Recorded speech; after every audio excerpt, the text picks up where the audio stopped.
This reading is from Ultra Solutions by Paul Watzlawick. The famous mystic Abu Bakr Shibli died in Baghdad in 945. After his death, he appeared to one of his friends in a dream. "How has God treated you?" the friend asked. And Abu Bakr replied, "As I stood before his throne, he asked me, 'Do you know why I have forgiven you?' He said, 'No.' I said, 'Because I was sincere in my worship.' He said again, 'No.' And I said, 'Because of my pilgrimages and my fasts and my prayers?' He replied, 'No, not because of all of this have I forgiven you.' I said, 'Because of my voyages to acquire knowledge and because I left my home to join the holy?' He said, 'No.' I said, 'O Lord, these are the deeds that lead to salvation, and these I have placed above everything else, and I thought that because of them you would forgive me.' And he said, 'No, not on account of all these actions have I forgiven you.' So I said, 'O Lord, why then?' And God asked me, 'Do you remember how on a cold winter day you were walking through the streets of Baghdad and you found a kitten that was exhausted from the cold and ran from corner to corner to find shelter from the icy wind? And you had pity on it and picked it up and put it inside your fur and protected it from the bitter cold?' I said, 'Yes, I remember.' He said, 'Because you had pity on that cat, Abu Bakr, because of that, I have pity on you.'" I'm Dick Wiley, and I was born and raised in Columbus, Indiana. My mother was a stay-at-home mom until I was about a junior in high school, and then she got a job and worked at Reeves Pulley. My father owned jukeboxes and pinball machines and had them all over southern Indiana. One of the things I remember, and we lived down on 3rd Street in where the Commons is now. Our house was in where the Sears store was, where the men's department, that's where my house was. So I spent most of my kid life there. Went to the Methodist church on 8th Street, the big Methodist church. My mother took my sister and I just about every Sunday. My father went once a year on Easter.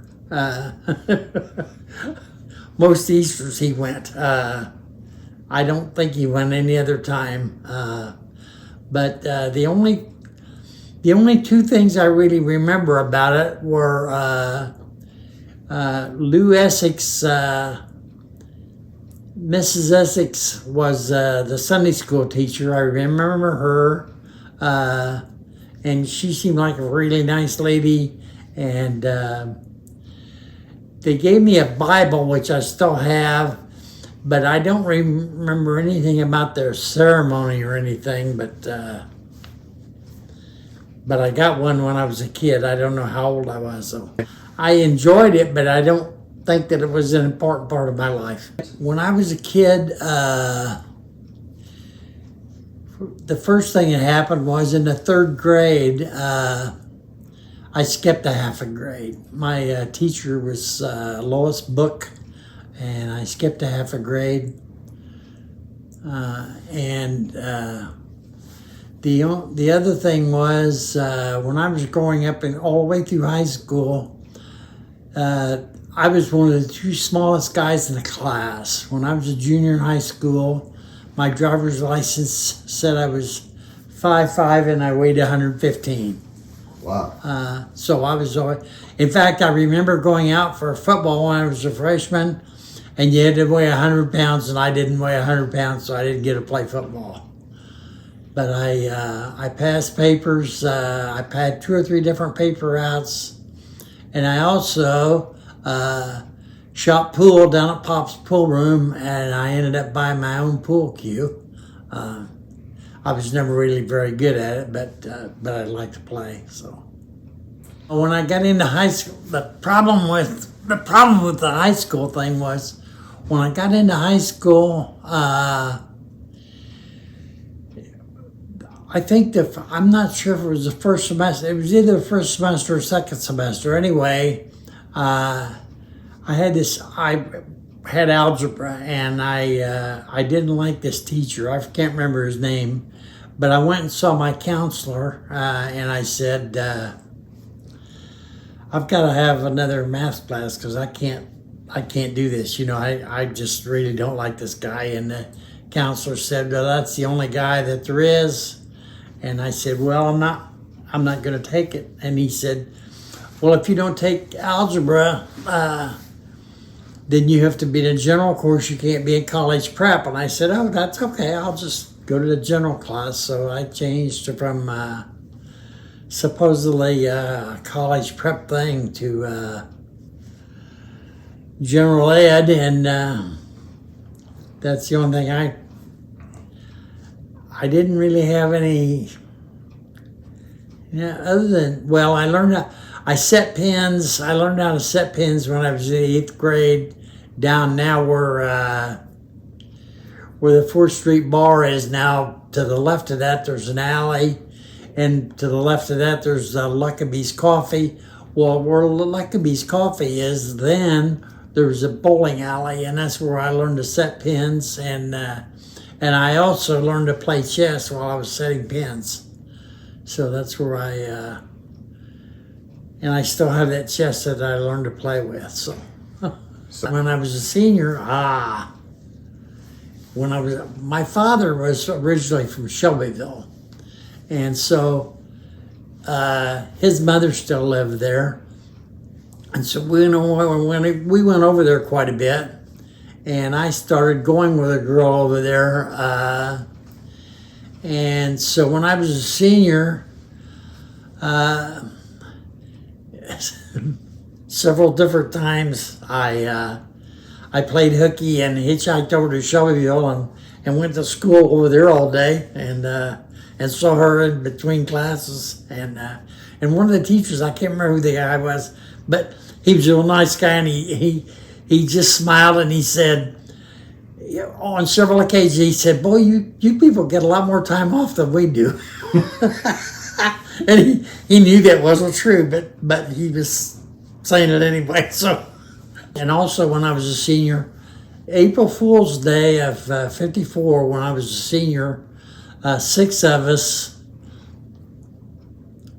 joined the Air Force Reserves out there at the base. And I,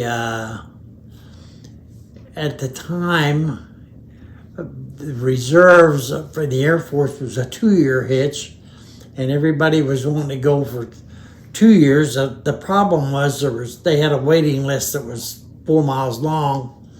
So another kid that I knew but I didn't run around with, he found out the Navy had a 3-year program where if you went in the day before you were 18, you got out the day before you were 21. It was called a kiddie cruise. And so so in November, after I graduated in May, I went in the Navy for 3 years. I went to boot camp at Great Lakes in November, the day before Thanksgiving. And the plan of the day in the Navy comes out every day, and it tells you the uniform that you're going to wear.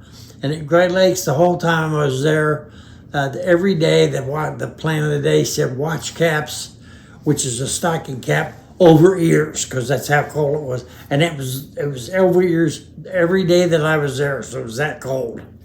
But when I was there, a kid that I had met, I ended up volunteering for submarines. So when I left boot camp, I got orders to New London, Connecticut, to submarine school, and I went there, and then my first submarine was in Key West, Florida. I went down to I went to Key West and spent 2 years there and on an old diesel submarine. So the submarine, the Key West, the reason guys loved it, most of the guys on there were married. Not all, of course, but the reason the married guys loved it was we ran out, most of the time we went out about 8 in the morning and got back about 5 in the afternoon. And 5 days a week, we hardly ever went out on weekends. And so it was just like a job. And I was a deck seaman. I just chip paint and stood lookout watches. Oh, and I was a torpedo swimmer. I swam after torpedoes that we fired. If you were in an area where they didn't have a boat to pick them up, and once in a while that happened. But the 2 years went by. Was the big thing on there was camaraderie. Everybody was friends with everybody else, and the weather, of course, was beautiful, but there wasn't a whole lot to do. Well, although when I was first there, that was before Castro was in power in Cuba, so Havana was really great liberty at the time, and we went to Guantanamo Bay and did some operations. That's where I saw my first battleship, and then and we might have been down maximum out there in Key West of 3 or 4 days at a time. We weren't down very long at all. 'Cause that was the first time I was in. Then I got out. I got out of the Navy after 2 years on there, and then I was out for almost 2 years. Well, when I got out, I went to Miami University at Oxford, Ohio. I went 1 semester and I got kicked out because I had a triple major, pizza, beer, and girls. Not necessarily in that order. And so I came home and pumped gas because then it wasn't self-serve. And then the next fall I went to Bloomington to IU and one semester, and I got kicked out again because I had the same major. So I came home again. So I think I worked for my dad for a little while. Anyway, ended up going back in the Navy for 4 years. Because the first time I went in, it was for 3, and I didn't get to go to a school. Well, then the second time I went in, they promised to send me to electronics school. So I went in and ended up being back in Key West on the same submarine, but wasn't there very long, and then I went to Great Lakes to electronics school. And from there I went on a submarine. I was on the Tang out in Pearl Harbor, Hawaii, and I was out there for 2 years. And that was when we went out to Westpac for 6 months on a Westpac cruise, and we went out on a patrol there, and we were underwater for 57 days. Wow. But it really wasn't 57 days. It was 56 days, 21 hours, and 15 minutes. But because the Navy keeps track of that stuff, so. But yeah, it was more fun and more interesting because I knew more about electronics, but I had made up my mind that I really didn't want to spend my life in electronics. So when I got out, then I went back to IU and I studied business, and then when I graduated, I got a job in human resources, and I spent my career in human resources. So, well, let me give you an example, and this really happened.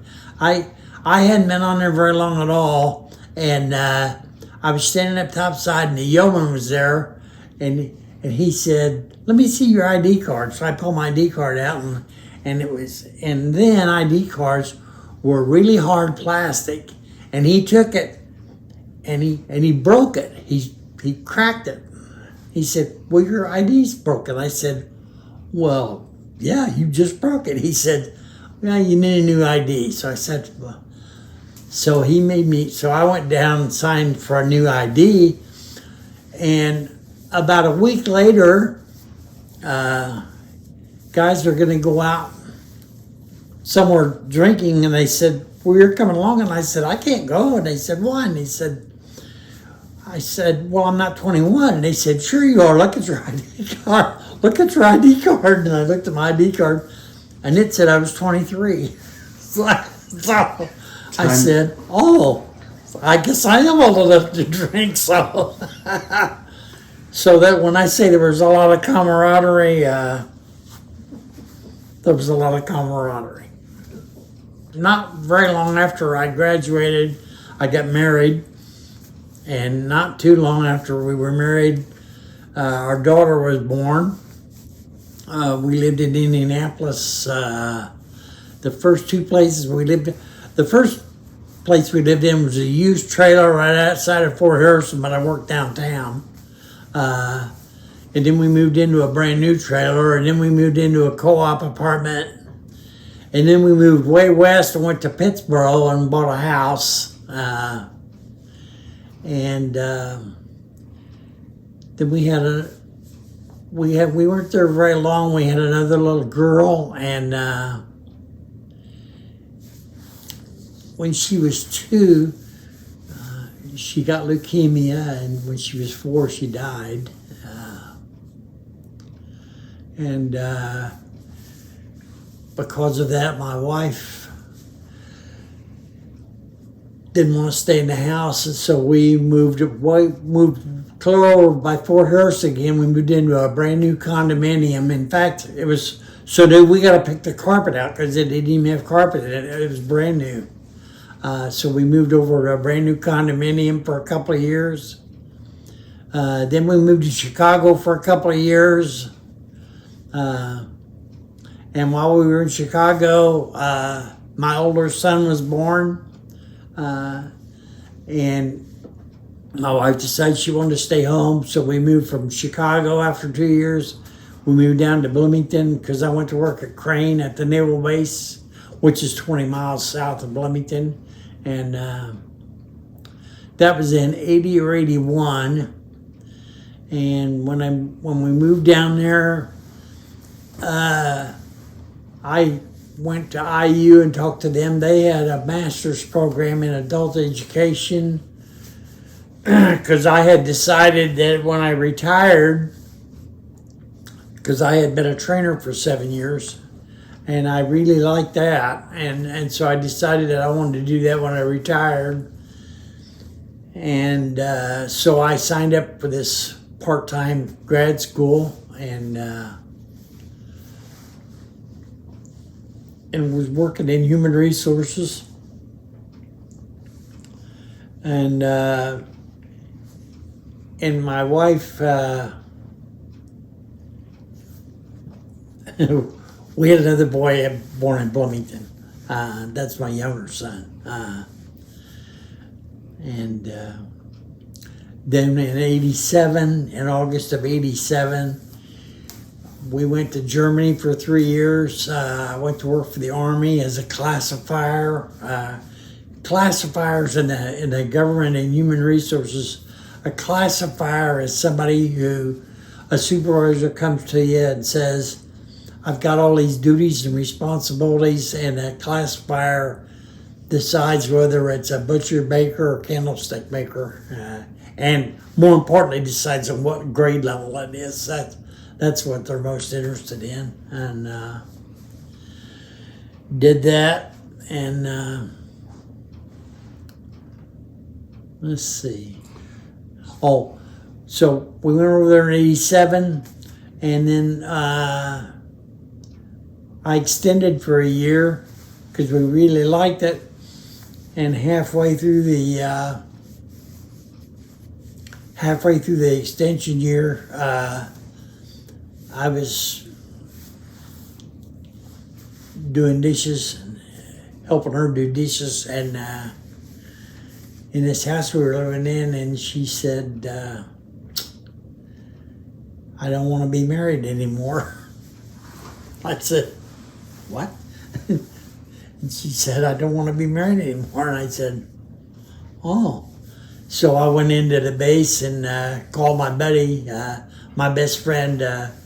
He was a special assistant to the personnel officer at the time. And I talked to him and I said, I want to come back early. And he said, how about tomorrow morning? And I said, I don't think I can do it quite that fast because things in Germany move really slow. But in 2 weeks, I was back at Crane, and my wife stayed because the boys were both at school, and my daughter had gotten out of school, and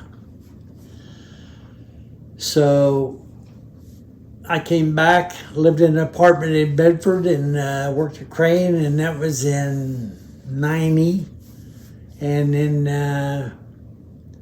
92 I retired and started teaching part-time for IUPUC, and I started out teaching in Bedford a couple of times because some plant manager had, somebody got mad because they weren't offering any classes over there, and I taught 2 classes over there. One of them had 7 students and the other had 8, and there just wasn't any interest in that. They thought there was, but there wasn't. But after that, halfway through the second one, things worked out where I got to do the same thing, teach the same thing here in Columbus. So I started teaching for them, and that was in 92, 93. And I did that for almost 10 years, and then that stuff's kind of went away, so I started teaching for IB Tech, and I did that up until May of last year. That I was doing some management classes, and they started to go online, and I really disliked online and teaching, so I wasn't going to do that. So I was ready to stop, and that was a good set of circumstances, because I sure didn't want to do online stuff. So she had worked in a lab in a hospital. Well, in fact, she worked there 43 years before she retired. And I knew her from before because my mother was a brittle diabetic, and meaning she could be in a hospital for a week and her blood sugar would vary by 300 or 400 points while she was in the hospital. So they knew what she was eating and what she wasn't eating, and so she was in a hospital over and over and over again, and that's how I knew this girl that I started going with, and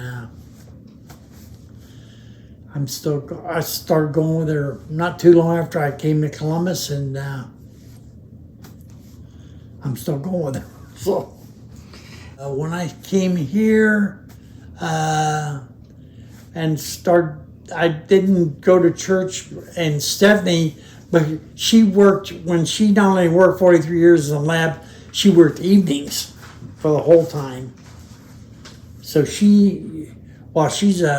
was born and raised a Lutheran. She's also born and raised a Democrat. But she never went to church, and so I didn't go. And then sometime while I was doing the teaching and knowing all kinds of people that were there working and stuff, I became acquainted with Carol Kostrowski, and she's the one that mentioned the church, and she said, well, you ought to come out and take a look at it, and so I came out, and Dennis was the minister, and I liked what he was. I liked 2 or 3 things. First of all, I liked that he was doing a lot of sermons that were making me think about stuff. And Also, he was, and I'm not a musician. I mean, I love to listen to it, but I don't have any musical talents. But he was integrating a lot of music into a lot of stuff. And the combination of that stuff convinced me that it was a good place to hang out. So that's how I ended up being a UU. Is there like some sort of motto or you live by or like thing that really like has kind of stuck with you in your life that you kind of come back to? Yes, there's a couple things up. The biggest thing is in the library which now the new library's downtown, but when you're facing the front of the new library now, the old one was there, but it was smaller, but it was 2-story. Well, the new one's 2-story also. Anyway, the old one was there when I was growing up, and when you went into it, it was a split level, so when you walked in the door, you either went upstairs or down, and when you went upstairs, you went up about, I don't know how many steps, but anyway, you got to a landing, and then you made a 90-degree left turn, and up another short set of flight of stairs, and that was where the main library was. Well, on that landing, hanging on the wall in a big frame, on black paper and gold ink, was a poem called Abu Ben Adam, and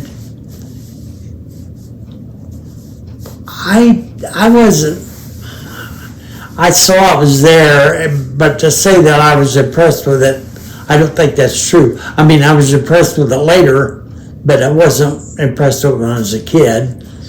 But when we had our 20th or, I don't know, one of our high school reunions, maybe 30 years, I got to thinking about that, and I wondered, because it wasn't hanging up in the library, and so I went and asked some people, and it was down in the basement, and it was, the frame was busted, so I took it and had it restored, and we put a little brass plate on it from the class, the high school class, and gave it to them to hang up again.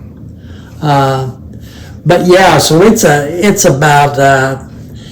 something that I've lived by. Abu Ben Adam, may his tribe increase, awoke one night from a deep dream of peace, and saw within the moonlight in his room, making it rich and like a lily in bloom, an angel writing in a book of gold. Exceeding peace had made Ben Adam bold. And to the presence in the room he said, "What writest thou?" The vision raised his head, and with a look made of all sweet accord, answered, "The names of those who love the Lord." "And is mine one?" said Abu. "Nay, not so," replied the angel. Abu spoke more low, but surely still. "I pray thee then, write me as one that loves his fellow men." The angel wrote and vanished. The next night it came again with a great awakening light, and showed the names whom love of God had blessed. And lo, Ben Adam's name led all the rest. Tell us more about your books, because you told me you're a book collector. Oh, well, I have. And hardly even Yes, get I have. through your house. I have 31 bookshelves. So I have a few books. And are they organized? No. I've tried to organize them. I've started to organize them, but I haven't. That's a lot to organize. Well, and I've got all my stuff in a little cabin out on the river, and it's not too small a cabin. It was a fishing cabin for the Lutheran men a long time ago. But anyway, when you go in, there's a living room, which is full of books and papers. To the right is a kitchen. It's full of books and papers. There's a stairway going upstairs to 2 bedrooms. They are really full of books and papers. You go back to the kitchen to a small bedroom, and I looked in there a couple of years ago. I counted. I had 250 books in a small bedroom. You know, and then down the hall there's another small bedroom, and it's also full of books and papers. You're going to have quite a... There's a utility room. There's only, other than the toilet, there's only one chair to sit on. Everything else is covered up with books and papers.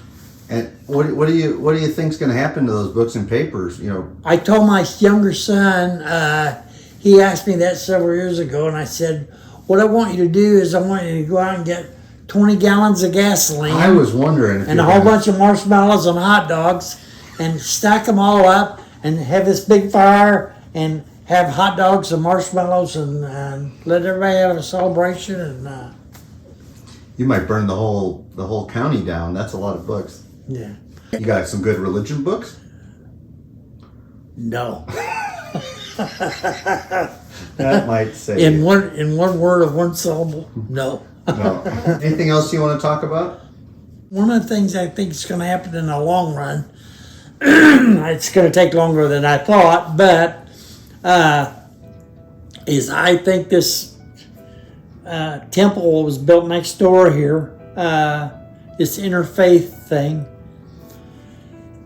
I think that's going to get to be, I think over the next 10 years, that's going to get to be a really big, really influential deal in Columbus, but I think it's going to take longer than I thought it was going to take. Because originally I thought it was going to happen, excuse me, I thought it was going to happen quicker, but I think that's going to happen.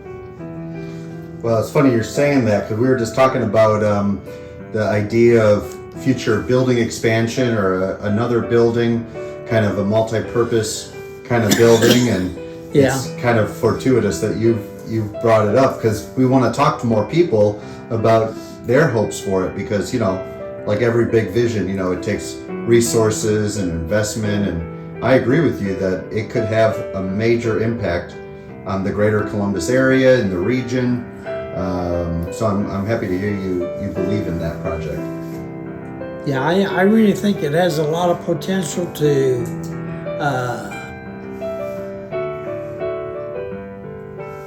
create a lot more understanding among more people of what's going on and what people believe. It's not to change your belief, it's to get you to see how your belief hooks into other people's beliefs. So, you know, and I think there's a lot more of that than people realize. But like I say, I think it's going to take longer than I thought it was, because I'm usually an optimist on stuff. I think that stuff is going to happen quicker than it does. So. Well, never say never. Yeah, exactly. Yep.